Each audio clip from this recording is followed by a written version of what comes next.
Hi guys, welcome to this YouTube channel. Today we are hanging out with professional coach. She's going to coach us about something, and I will be shooting 10 quick questions for her, and she's going to respond. It's about relationships, it's about dating. My guest, introduce yourself quickly. Can you tell our viewers who you are and what you do? Hi everyone, I am Miss Mina. Yeah, Miss Mina. Great. I do quite a lot, Yes. but my main one being finance. I'm into credit and trade finance. Yes. So if you do your tenors, I'm the right person to talk to. And if you're in tours, And travel. Can we just I start? will add it to that, no problem. Yeah, and I do tours. Make sure you follow Lael Safaris. All right. Royal? Lael. Lael Safaris. All right.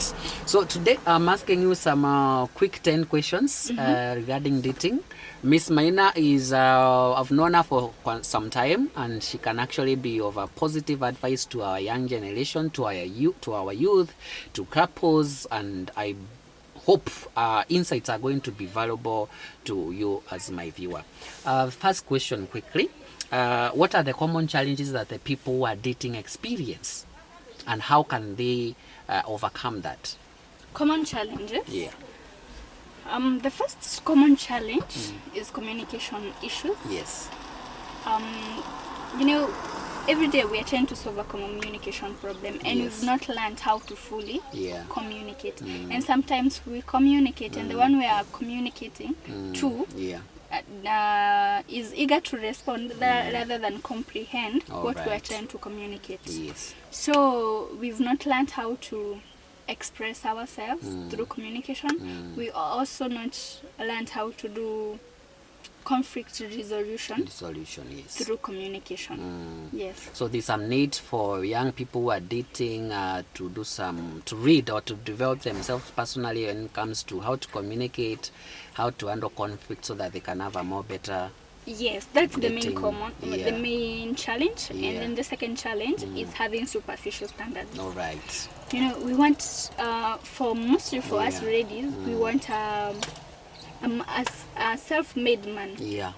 A man who drives a certain car, he's a certain CEO in a very big African company.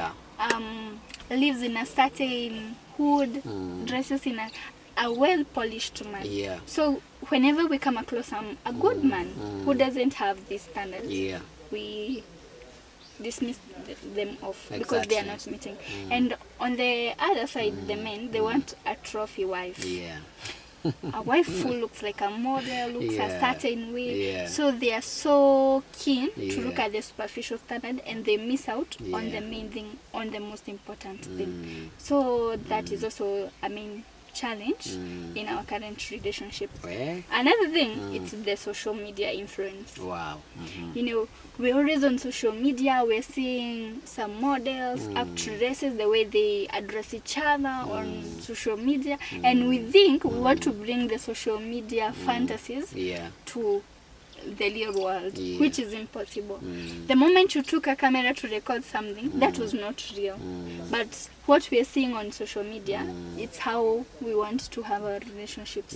On social media, they never post conflict. They are always having their lovey-dovey moments, no issues. That is how we want. Great. So we have so much influence from social media. Yes. Second question. What's the importance of communication and setting boundaries in a relationship or when dating? I think on the first question, I have really emphasized on the importance of communication. Communication is everything to a relationship. Yes. I mean, what would you be doing with someone you don't communicate to? How will you express your needs? How will you resolve your issues? How will you create connection without communication? Communication is everything. It's the glue that holds a relationship. It's the cornerstone of a relationship. Yes. And how can you say about what's the importance of setting a boundary? And because boundaries are important in a relationship. What can you say about that? What is importance? Yeah. Boundaries will help a relationship to have trust, and to also know where not to cross the line. Then like a boundary puts a clear demarcation. If you do this, it's totally unacceptable in this relationship. For instance, in my relationship, I love to discuss about how to handle the opposite gender. You cannot say my best friend is a he and you're a she. Why can't you find the friendship in that manner? Exactly. And I think it's good to go back to traditional women, and if you have a grandma or someone, you can go check if she will be like, I have male friends, we love hanging out with them, we go out for coffee, we're always catching up. There's nothing like that. So for me, I feel like that's a boundary. And you know, the importance of that boundaries, it brings trust. So if he knows I'm out with some guys, of course, not for hanging out, not because they're best friends, it's business. We mean business. Yes. Great. That question, how can young people develop a sense of self-worth in a relationship? Self-worth comes along with being self-aware. Yeah. How self-aware are you? What are your values? What are your beliefs? Who do you stand for as a person? How aware are you about yourself? What are the things that triggers you? What are the things that are non-negotiable to you? What are the things you're willing to take and compromise for in a relationship? Another way self-worth comes along is how we talk to ourselves. Someone told me a while back, how people speak to us doesn't really matter. How we speak to ourselves is everything. Exactly. You can't keep speaking negative things to yourself. You can't keep pouring negativity into your own self and think you're going to feel self-worth and confidence. Confidence comes along by being so positive, tender, gentle on how you talk to yourself. Like, you know, positive affirmations. I'm enough, I am kind, I'm confident, I maybe didn't get this thing well last time, but this time I'm willing to try it again. Yes. Great. The fourth quick question, The fourth question. What's the significance of mutual respect in fostering a healthy relationship when dating? The importance of mutual respect between dating partners. One, it reduces conflicts. Right. Because, you know, I respect my partner in this relationship, so there are things I cannot do to them. And there are also things that they are expected not to do to me. It also creates a positive environment because you've already filtered out what doesn't work, what will feel like it's disrespectful to your partner. Exactly. Yes. All right, good. Question number 5. What role does emotional intelligence play in building a strong relationship connection? Emotional intelligence plays a very vital role in relationship because you not only know how to handle your emotions, but you also know how to handle the emotions of others. They define emotional intelligence as the ability to handle one's emotions and those of others. Exactly. So that is very important in a relationship because you know how to handle yourself, you know how to handle your happy moments, you know how to handle your sad moments, and you also know how to handle your partner's emotions. Yes. What do you think are some of the practical ways couples can do to resources available that couples can utilize to be more emotionally aware of themselves? One, there's so many tests that are free online. All right. So as a couple, you can take those tests so that you can know you can be self-aware about your emotions. The personality test and yes, the etc. personality test. So it will become easier for you. You know, when you're self-aware, you definitely know how you respond to issues, and also that will help you know how your partner responds to issues. And also there are so many books around emotional intelligence. You can just choose to pick like 5, and you'll be good to go. Exactly. I like that part. Now, the number 6th question. How can young people or people who are dating recognize and address red flags or warning signs of unhealthy relationships? How can someone decode that these are some red flags somewhere? How you can know and red flags? Okay, I think there is red flags varies from a relationship to another. I believe there is a standard way of how a car should be driven. So it's the same with the relationships. There is a standard way of some of the red flags. There are things to look at, and automatically they'll tell you this is a red flag. For instance, to me, the biggest red flag is control issues. Control issues. All right. It's kind of manipulative. Yes. So whenever I see someone who is so controlling, you know, in a relationship, I feel you should be, you bring the individual to the relationship, but also now there is the codependency on each other. Exactly. But now I don't want someone who cannot let me be myself. I feel like control issue to me it's such a big deal. Such a big thing. So for our generation, we need to know what are some of the red flags to you.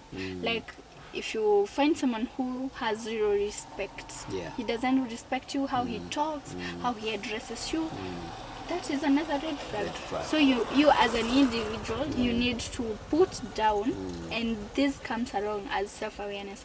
Like, I'm really insisting on this, because for me, I know the things I automatically see, and I'm like, how? I recognize it as a red flag. Exactly. Because I'm so aware of what I don't want. Yes. Great. Thanks for that. Number 7. Can you provide guidance and on establishing and maintaining healthy boundaries? How can young people maintain healthy boundaries when they are dating or when they're in a relationship? How can they maintain healthy boundaries? Yeah. One is having boundaries as an individual before it even comes to the relationship. You yourself, what are some of the boundaries that you have? Probably, if you're in a very, I expect, we don't do situationships. We no longer joke with pain. So you, by default, if you're in a relationship, you are in a serious commitment. So in that commitment, what are some of the boundaries that you yourself you bring to the table? And then after that, now you can discuss as a couple. Like, for us, these are some of the boundaries. Like I told you, some of my boundaries in a relationship, how you handle the other gender, the opposite gender. Yes. All right. The 8th question, we're almost done. How important is it for young couples or people who are dating to have shared values and goals? What's the importance of, like, people who are dating to have common goals or shared values? Because you have a common denominator that keeps you focused in the same direction. Like, one of my favorite verse in the Bible is, I think, Amos 3:3. It says, "Can two people work together unless they agree?" Exactly. So when you have your goals and your vision shared, you have a common goal. You're both working towards the same direction. And like, when you don't know where you're going, when you don't know where you're going, there will be no point of keeping track of time. You don't know how much time you have. Exactly. You will not even be careful about the direction you're taking. You have no specific place in mind to where you're going. But when you know and you've set goals, like, you know, in the next 5 years we want to be here, we want to, it will help you manage your time, because you know you don't have much time to waste. It will also help you not to waste each other, because you know, if you do not align to these goals, then automatically you're not the right one. So it keeps a couple focused in the same direction. Yes. Now, second last question, question number 9. What advice would you give to young couples or people who are dating on how to manage expectations? Because there's a lot of over expectations, what you said initially when you were starting. So what advice do you have for young people or people who are in dating and relationships? Expectations are good. Yeah. But balanced emotion. Exactly. Not under expecting and not over expecting. We have to learn how to live in the balance. You cannot under expect. You cannot come into the relation and you expect nothing. If this person respects me, well and good. If they don't, but no. You have to live in the balance. And also, you cannot over expect. This person are not everything. They are not self-sufficient that they will be self-sufficient to you. They are human. Exactly. So you have to be real with yourself. Are you those expectations fueled by social pressure, social media pressure, peer pressure? What exactly is fueling your expectation on your partner? So if you live in the balance, you will manage the goal, the expectations. You know, you're not under expecting. Also, you're not asking which the other person cannot give you. Exactly. And also you're not asking which this other person cannot give you. Remember, a healthy relationship is made by a healthy individual plus another healthy individual. They make a healthy relationship. Correct. But if one is healthy, the other one is unhealthy, the whole thing becomes unhealthy. Very toxic. So if your relationship expectations are unhealthy and these other ones are healthy, automatically there will be issues. Exactly. Yes. Our last question. What practical tips do you have, especially for young people who are dating and in relationship, on the importance of personal growth? What do you believe is the importance of personal growth into making a relationship a success, and maybe even after the marriage, to making sure that the marriage becomes a success? It's prioritizing Yeah. your self-growth. Yes. It's such a tragedy that as you're growing old, the only thing you're adding to your lives is years. Yes. You need, as days goes by, you're becoming more wiser. You know how to resolve conflict very well. You know, you've sharpened your skills very well. Every day you make it a goal, and you know what, I am growing. And also it's good you identify the areas you need to work on. Maybe your finances are in a mess, you've gotten into debt, and you're like, part of something that I need to, part of one area that I need to grow myself in, it's in finances. So how are you going to go about that? You indicate how you're going to work on growth on those areas. You can divide them. Like maybe for someone, a relationship, they're not their thing, and they're the reason why every relationship they get into doesn't work. So maybe they will be, I'm not a good communicator. You read books about how to become good and effective in communication. Yes. So every day there are so many materials online. You can read books, you can read magazines, articles on how to do self-growth, and also you can begin to visualize your dream self, so that you will work towards becoming that person you've already visualized in your mind. Yes. Thank you so much for that. It was a pleasure hosting you, Miss Maina. And as you have heard from our conversation, Miss Maina is a personally developed person. She's got lots of insights. I actually appreciate your retro time. I know it's quite a sacrifice, and I hope the young people are going to take some of these tips, implement them in their lives, and probably their relationships and dating experiences are going to be much more better. How can people reach you? Like you said, you run a tour and travels company agency. You say the name again is what? Lael. Lael. L-A-E. Lael means born of God. Okay, born of God. Yeah. Yes. So it's called Lael Safaris. Yeah, you can check it out. We are mainly on Facebook. Yeah. We're so big on TikTok. On TikTok, yeah. And Instagram. Exactly. Yes. Thank you so much for your time. We can Thank do you. this again Sure another we will. time. Sure we will. Thank you so much. Thank you for having me. Okay.